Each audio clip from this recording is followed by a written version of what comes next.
पति पत्नी के बीच में झगड़े होना आज के समाज में आम बात सी लगती है, लेकिन उसी समाज की देन है कि पति पत्नी का जो जोड़ा होता है वह पवित्र होता है।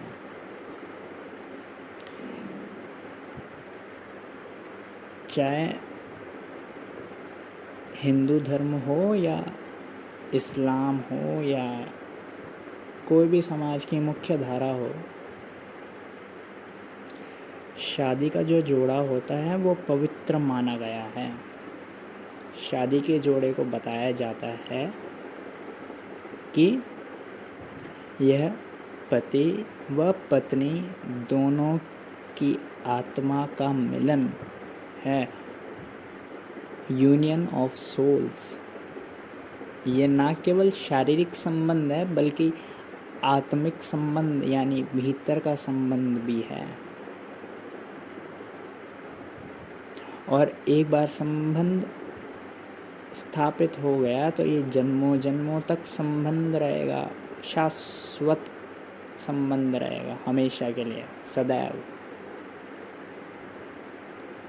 लेकिन आज जो शादियाँ होती है या अगर आप शादीशुदा है तो क्या आपको वाकई में महसूस होता है कि आपकी आत्मा का मिलन हुआ है आपके पति या पत्नी की आत्मा से? और ये बात ध्यान रखिएगा, जिस जोड़े में आत्मा का मिलन नहीं होता उस जोड़े में झगड़े, यहाँ तक कि तलाक तक की स्थिति आ सकती है।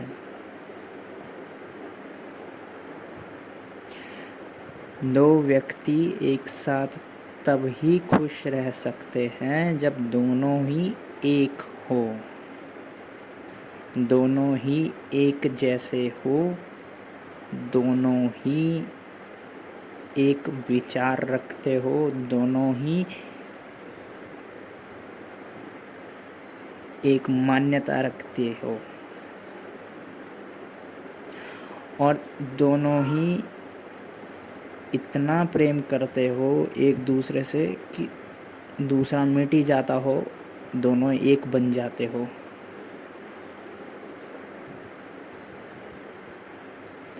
वही जोड़ा शादीशुदा जोड़ा कहलाता है, वही जोड़ा पति पत्नी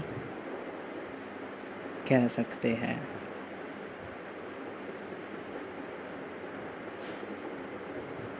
ये तो बस समाज का एक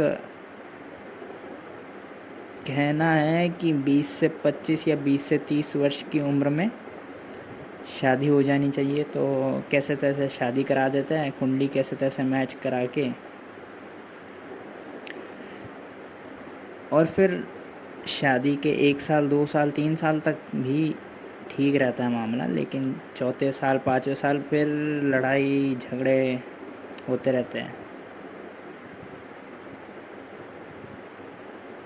मेरे एक बहुत दूर के रिश्तेदार थे, उनकी शादी होने के 6 महीने बाद उनकी पत्नी ने उनके ऊपर डाउरी डेथ का केस लगाया और बहुत बुरा फंसे वो। फिर बाद में जाके सेटलमेंट हो गया, केस वापस ले लिया गया और डिवोर्स हो गया।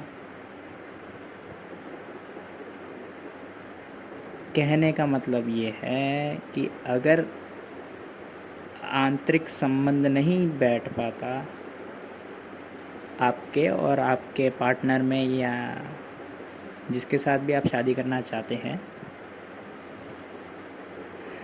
तो ऐसी स्थितियाँ आएगी, या डिवोर्स की स्थिति आएगी, या पत्नी फेक केस कर देगी पति के ऊपर, या फिर पति मारेगा अपनी पत्नी को, डोमेस्टिक वायलेंस करेगा पति, या झगड़े चलते रहेंगे, रोज़ लड़ाइयाँ होती रहेगी, कलेश होते रहेंगे घर में। लेकिन ये सिर्फ आज की दुविधा नहीं है, ये दुविधा हमेशा से है।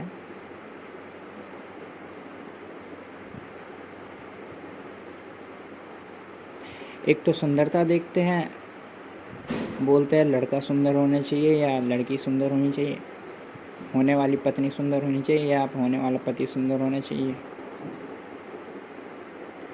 होने वाले पति की सिक्स पैक्स एब्स और लंबी हाइट होनी चाहिए, होने वाली पत्नी की फिगर बहुत कर्वी अच्छी होनी चाहिए। और फिर पैसों पर भी बात आती है, होने वाले पति के पास इतना पैसा होना चाहिए, होने वाली पत्नी जो होनी चाहिए वो अच्छे घराने से होनी चाहिए, एकदम अमीर घराने से। तो फला फला चीज़ें देखी जाती है शादी करने से पहले, लेकिन आत्मा देखना भूल जाते हैं। जो उसके भीतर है वो देखना भूल जाते हैं, जो उसके बाहर है वो सब देख लिया जाता है, शरीर देख लिया जाता है, सुंदरता देख ली जाती है, उसके पास कितना धन है वो देख लिया जाता है, उसकी कितनी ख्याति है वो देख ली जाती है, लेकिन दिल नहीं देखा जाता उसका। उसका भीतर दिल साफ है या काला है वो बिल्कुल भी नहीं देखा जाता। और सारा मसला यहीं से है, हृदय का मिलन नहीं होता, दिल काला रहता है। बाहर भले ही कितने पैसे हो या कितनी सुंदरता हो, अगर भीतर दिल काला रहता है या आत्मा का मिलन नहीं हो पाता, नहीं बनती, तो झगड़े होना स्वाभाविक है। कभी नॉर्थ पोल और साउथ पोल के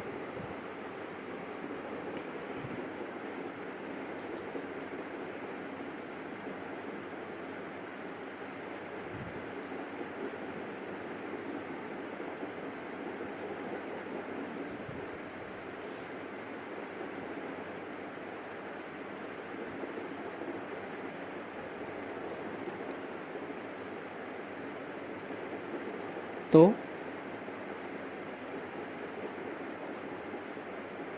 जब भी आप निर्णय लें शादी करने का, तो शादी उसी से करिए जिसके साथ आपको लगता है कि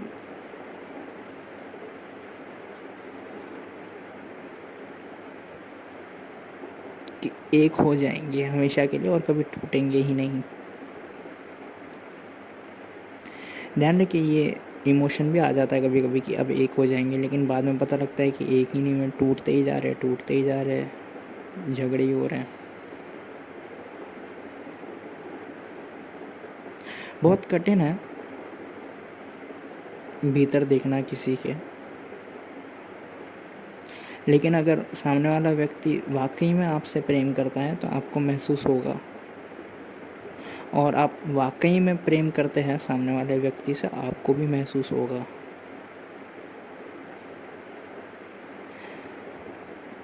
कि आत्मा का मिलन हो रहा है, लेकिन प्रेम घना होना चाहिए। वो उसका भी प्रेम आपके लिए घना होना चाहिए और आपका भी प्रेम उसके लिए घना होना चाहिए।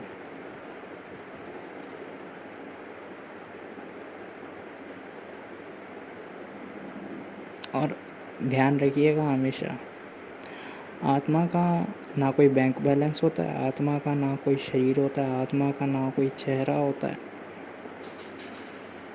आत्मा की ना कोई सुंदरता होती है, आत्मा की ना कोई बदसूरतता होती है।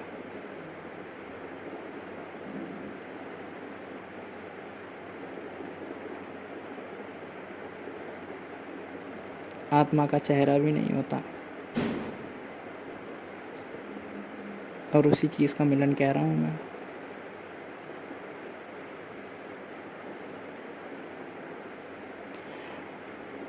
और अगर हम एक ऐसे व्यक्ति के साथ रहते हैं जो हमसे बहुत घना प्रेम करता है, तो आप एक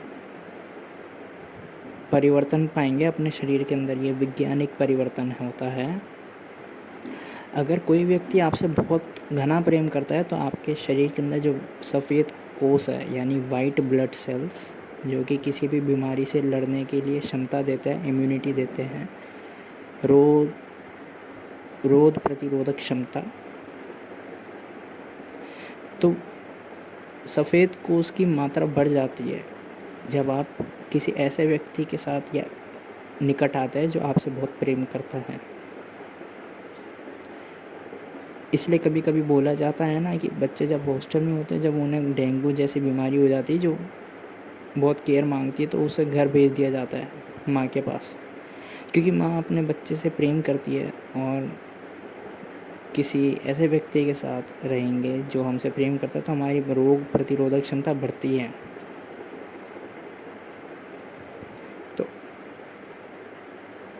इसमें बहुत सहयोगी होता है डेंगू से लड़ने के लिए। अगर कोई, तो उस बच्चे को जब भेज दिया जाता है हॉस्टल से घर में, तो वो आराम से अच्छे से लड़ेगा और जल्दी से रिकवर होगा।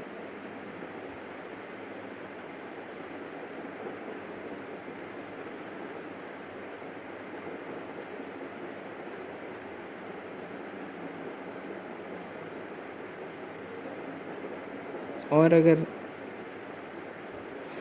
आत्मा का मिलन नहीं होता है और परिवार या समाज के दबाव में आकर आप शादी कर लेते हैं, तो डिवोर्स करने की भी हिम्मत रखिए जब नहीं बनती। अगर डिवोर्स नहीं करेंगे तो ज़िंदगी भर कलेश चलता रहेगा, ज़िंदगी भर टेंशन बढ़ती रहेगी, अंडरस्टैंडिंग कभी बैठेगी ही नहीं पति पत्नी के बीच में। मैं तो ये तक कहता हूँ, अगर पति का अगर अपनी पत्नी से मन बढ़ जाए और किसी दूसरी स्त्री में रस आने लगे, तो उसके साथ व्यभिचार कर लेना चाहिए। और अगर पत्नी को भी अपने पति में रस ना आने लगे, किसी दूसरे पुरुष में आने लगे, तो उसको भी व्यभिचार कर लेना चाहिए, क्योंकि व्यभिचार करना अब कोई अपराध नहीं रहा।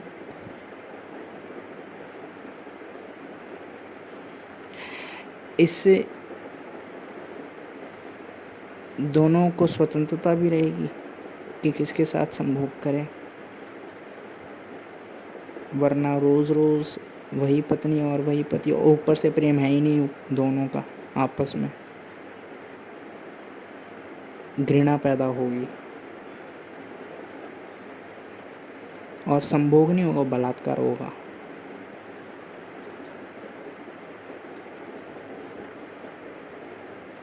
एक कहानी मैं सुनाता हूँ, ये ओशो से मैंने सुनी है।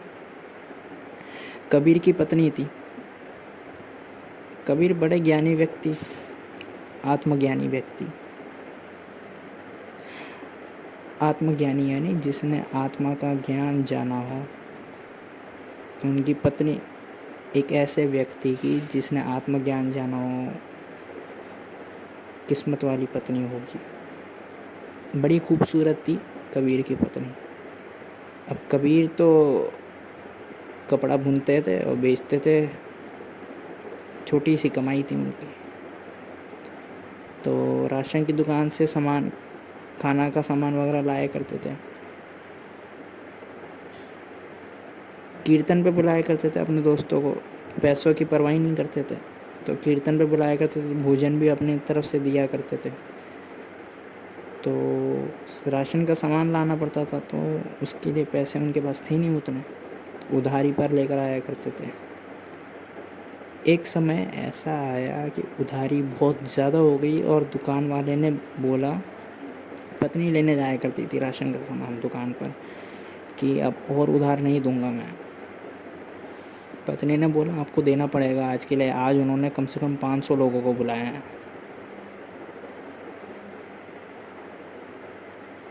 तो उसने कहा, दुकानदार ने बोला कि एक शर्त पे दूंगा, अगर आप मेरे साथ सोने आएगी आज रात को। मुंह पे बोल दिया उस दुकानदार ने उस कबीर की पत्नी को। अब अगर कोई और महिला होती वो तो चप्पल निकाल कर मारने लग जाती, लेकिन वह कबीर की पत्नी थी। उसने बोला ठीक है, अपना पता बताइए, हम आ जाएंगे आज रात को। तो उसने अपना पता बताया और वो गई अपने घर पत्नी। उसने तैयार हो गई सही समय पर, और जैसे ही निकलने वाली थी तेज़ बरसात हो गई।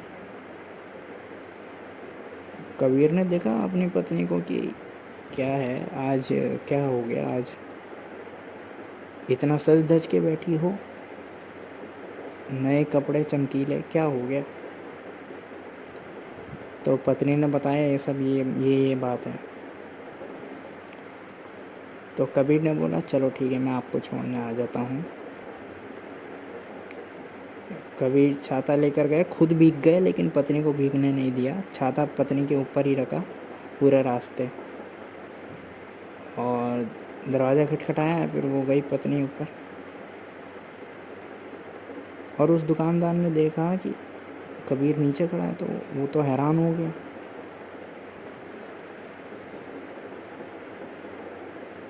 वो नीचे गया कबीर के पास, उसने बोला कि आपको मालूम है सब कुछ? तो कबीर ने बोला हाँ। तो दुकानदार ने फिर कबीर से पूछा कि आपको कोई आपत्ति नहीं है? तो कबीर ने बोला कि ये सब, इन सब चीज़ों का कोई मूल्य नहीं है।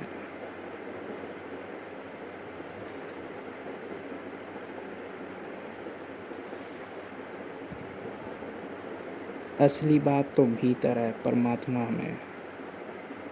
ये सब तो दुनियादारी है। वासना पैदा होती है, वासना की पूर्ति करनी होती है इंसान को, ये सब तो संसारी काम है। असली मूल्य तो उसी का है। तो आप देर ना करें, आप अपना काम करें, और जैसा आपने वायदा किया था, जब ये रात में सोने आएगी तब आप राशन का सामान दे देंगे, और उधारी पर सामान दे देंगे।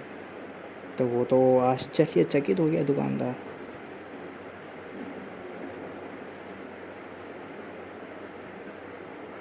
बस यहाँ पे समाप्त होती है ओशो की कहानी। अब मैं अपनी व्याख्या देता हूँ। तो आपने देखा, कबीर जैसा ज्ञानी पुरुष भी अपनी पत्नी को व्यभिचार के लिए टोकता नहीं। क्यों? क्योंकि उससे उसको और उधारी पर राशन का सामान मिल जाएगा। लेकिन इसके पीछे कारण ये नहीं है कि कबीर गरीब था, नहीं। इसके पीछे कारण ये है कि कबीर बोला कि इन सब का कोई मूल्य ही नहीं है। व्यभिचार करो कोई मूल्य नहीं, व्यभिचार ना करो कोई मूल्य नहीं। असली बात तो भीतर है, आत्मा में है, अंतरात्मा में। और जितनी खुश कबीर की बीवी हुई होगी, उतनी शायद ही कोई और बीवी हुई होगी। कबीर की जगह अगर कोई और पति होता, वो तो चार लगाता अपनी पत्नी के कि हाँ बोलकर आ गई तू दुकानदार को व्यभिचार करने के लिए। ऐसे स्वतंत्रता कटती है, ऐसे पति पत्नी दोनों एक दूसरे की स्वतंत्रता काटते हैं। और मेरा मानना ये है, पति पत्नी अगर एक दूसरे को जितनी ज़्यादा स्वतंत्रता देंगे, दोनों के बीच में उतना ही प्रेम घना होगा, और उतने ही झगड़े कम होंगे, उतने ही क्लेश कम होंगे।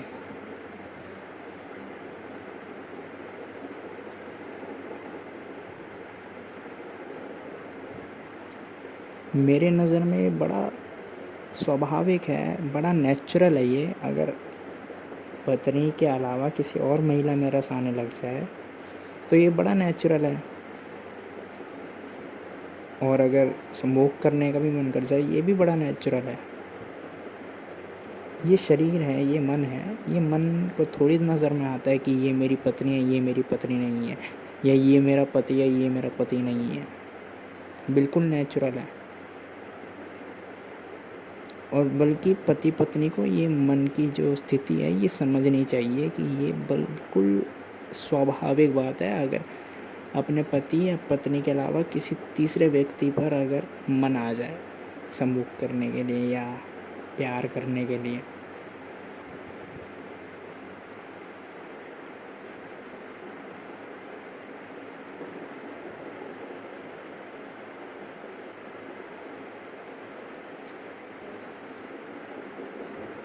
और जितनी स्वतंत्रता रहेगी एक जोड़े में, उतना ही प्रेम घना होता है।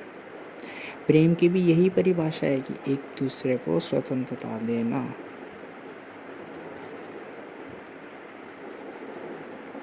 क्योंकि प्रेम और वासना में फ़र्क होता है। जो व्यभिचार है वो वासना की पूर्ति है, वो शरीर की मांग पूरी कर रहा है, वो मन की मांग पूरी कर रहा है। प्रेम बड़ा पवित्र चीज़ है। प्रेम शरीर से भी ऊपर है, मन से भी ऊपर है।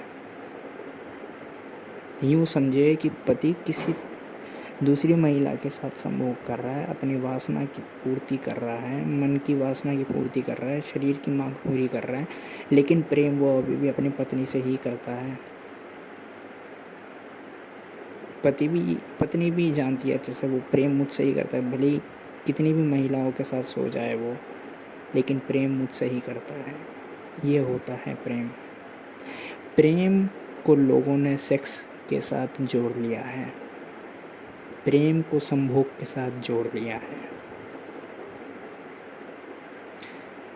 हाँ, अगर प्रेम करते करते संभोग हो जाए तो वो बात दूसरी है, वो चरम सुख तक ले जाता है। लेकिन अगर सेक्स से प्रेम की परिभाषा पर पहुँचे तो ये प्रेम को नीचा कर रहे हैं, प्रेम का पतन कर रहे हैं आप। सेक्स से परिभाषा अगर की जानी चाहिए तो काम वासना की कर सकते हैं, प्रेम तो उससे भी ऊपर होता है। काम वासना से ही प्रेम की ओर जाया जा सकता है, लेकिन काम वासना और प्रेम में फ़र्क होता है।